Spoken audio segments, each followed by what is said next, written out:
Sell your car. Your brother needs the money. The command sliced through the air like a whip. My mother's voice was cold, decisive, leaving no room for argument. She didn't ask. She demanded. Before we begin, drop a comment and tell us where are you from and from which city you're watching our videos. And after watching the whole video, don't forget to tell us, what would you do in this situation? Be honest. Tell me in the comments below. We read every comment. Let's begin. I sat at the kitchen table, staring at her, my fingers wrapped tightly around my car keys. That car wasn't just metal and wheels. It was my independence, my job. My ability to breathe without asking for anyone's help, Ren. My brother lounged in the chair beside her, smirking like a spoiled prince. He drummed his fingers against the table, smug and expectant. Come on, sis. You know I need it more than you do. Be reasonable. The air pressed heavy against my chest. Years of being overlooked, dismissed, treated like an afterthought weighed on me. And like so many times before, I didn't fight. I slid the keys across the table. The metallic clink sounded final, like a gavel slamming down in court. Ryan grinned. Knew you'd do the right thing. Margaret leaned back, smiling with satisfaction, like a queen rewarding her favorite child. See, that's what family is for, sacrifices, I wanted to scream. Instead, I stood up, numb, my throat burning. Daniel, my husband, watched from the doorway, his jaw set like stone. He didn't speak, not here, not in front of them. But his eyes burned with quiet fury. Later that night, the silence in our apartment felt suffocating. Daniel finally spoke, his voice low, sharp with restrained anger. You just handed them your car. Without a word. Why, Lily? I sat on the couch, shoulders heavy. Because that's how it's always been. Mom asks, Ryan takes, and I give.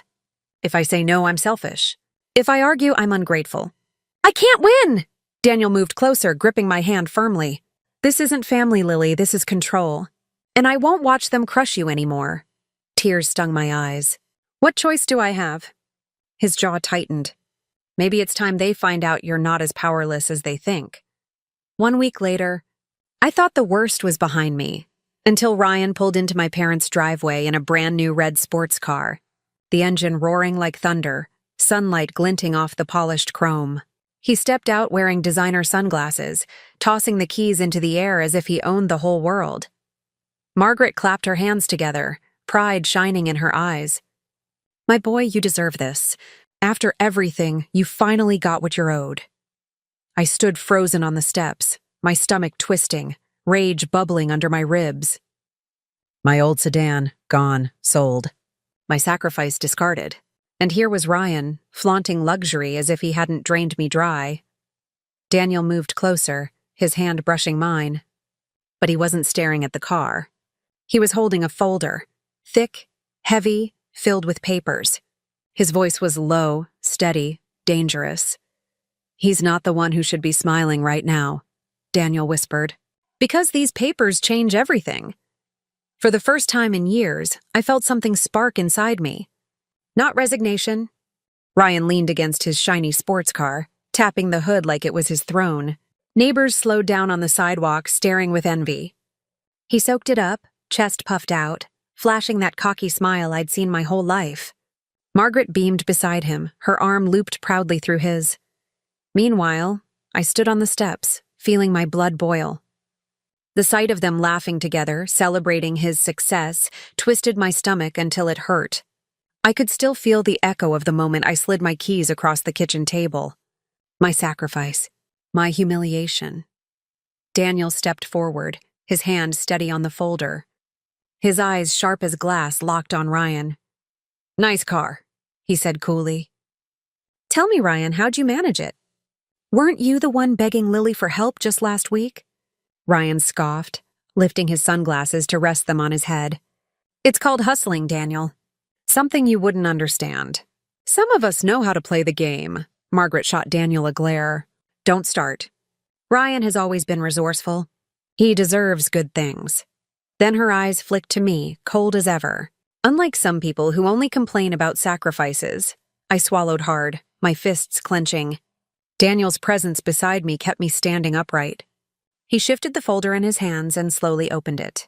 The sound of the clasp clicking made Ryan's smirk falter just slightly. Resourceful? Daniel repeated, his voice laced with ice. Interesting choice of words. Because according to these papers, Lily's car wasn't transferred legally. In fact, the sale was done under her name without her signature. Forged. Ryan's face paled. That's ridiculous. He forced a laugh, but it cracked. Daniel stepped closer, pulling out the first sheet. Here's the bill of sale. Notice the signature? Lily's name scrawled across it. Only problem, she was with me that afternoon, 2 counties away, working a double shift.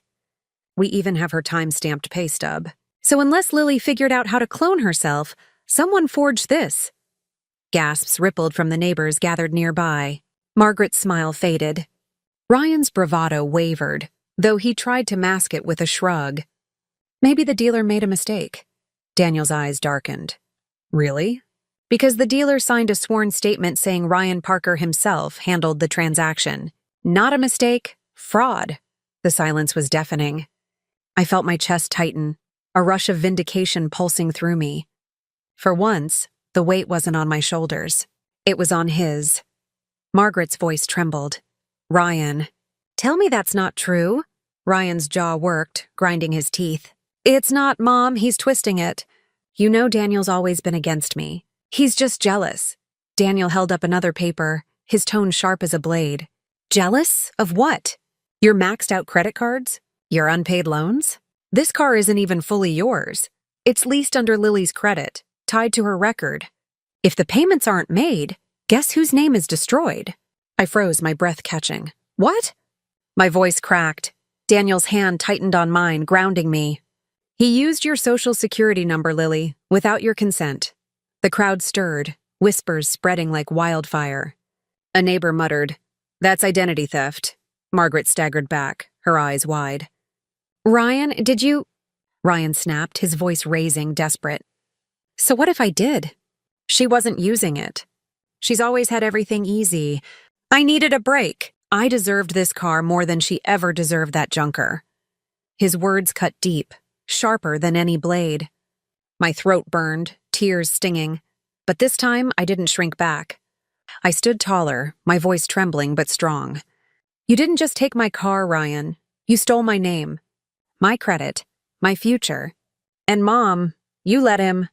You pushed me to hand everything over like I was nothing. And for what? So he could play king with stolen glory? Margaret's lips quivered. Her eyes darted between us, torn, but not once did she defend me. She stayed silent, clutching her son's arm, her loyalty written clear. Daniel's voice thundered now, final and merciless. We've already spoken to an attorney. These papers are filed. Ryan, you'll be facing charges unless you come clean and make this right. Today. The smirk was gone. Ryan's face twisted in rage and fear, his knuckles white around the keys he clutched. You wouldn't dare. Daniel's gaze didn't waver. Try me. I stared at Ryan, my brother, my mother's golden child, and for the first time, I didn't see someone untouchable. I saw a coward, stripped bare in front of the world.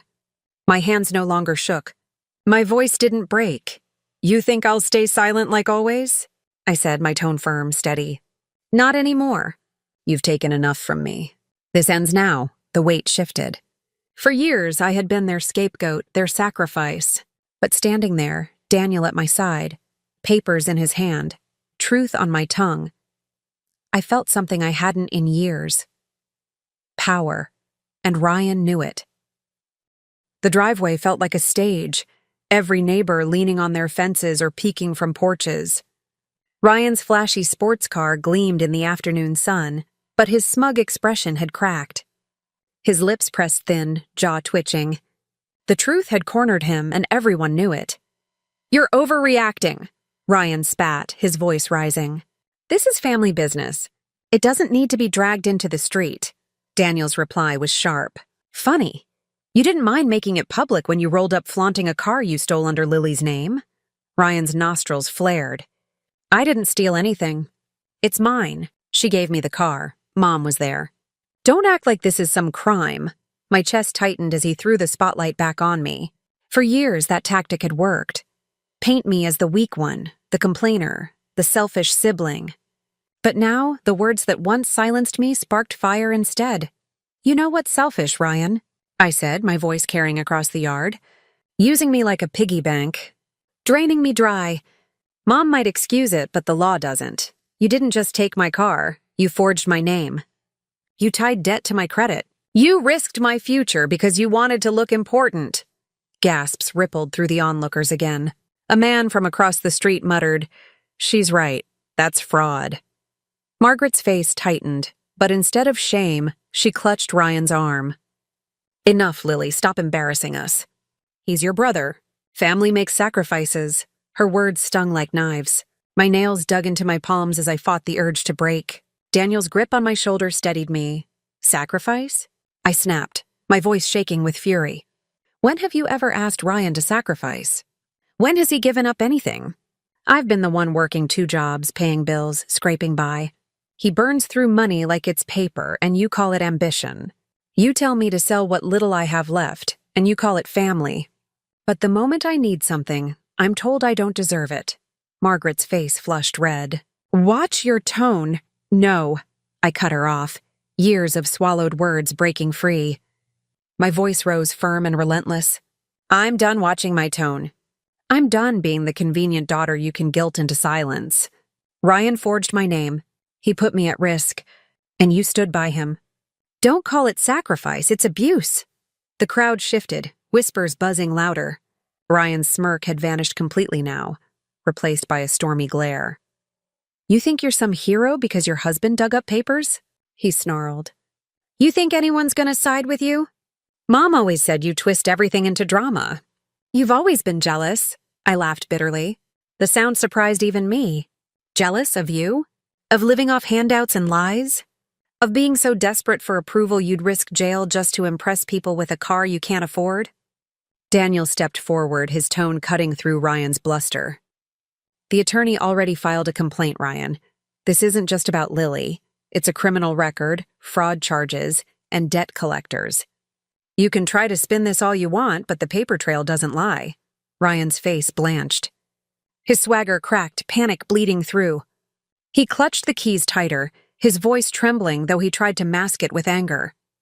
"You wouldn't dare press charges. You'd ruin your own family name." I looked him dead in the eyes. My voice was calm, steady, final. "You already ruined it, Ryan. All I'm doing is telling the truth," Margaret gasped, turning to me like I had struck her. "You wouldn't... You can't put your brother in jail." "He's blood!" Daniel's voice thundered back. "Blood doesn't excuse betrayal." The words rang in the air like a gavel. Ryan's bravado crumbled. He looked at Margaret, desperate. "Mom, say something. Fix this. She won't go through with it. You know she won't." But I didn't look at her. For the first time, I wasn't begging for her approval. I wasn't waiting for her to take my side. I was done. "I've been quiet my whole life," I said, my eyes locked on Ryan. "And all it's gotten me is humiliation. Not anymore. If you don't sign over the car today, if you don't undo every part of this mess, I'll make sure you answer to more than just me. You'll answer to the law." The silence that followed was suffocating. Neighbors held their breath. Margaret's mouth opened and closed. No defense left. Ryan's chest heaved, his face pale as the weight of reality sank in. Daniel slid another page from the folder, his voice cold. "This is a formal demand. Sign it and the car's title goes back. Refuse and we take this to court." "Your choice."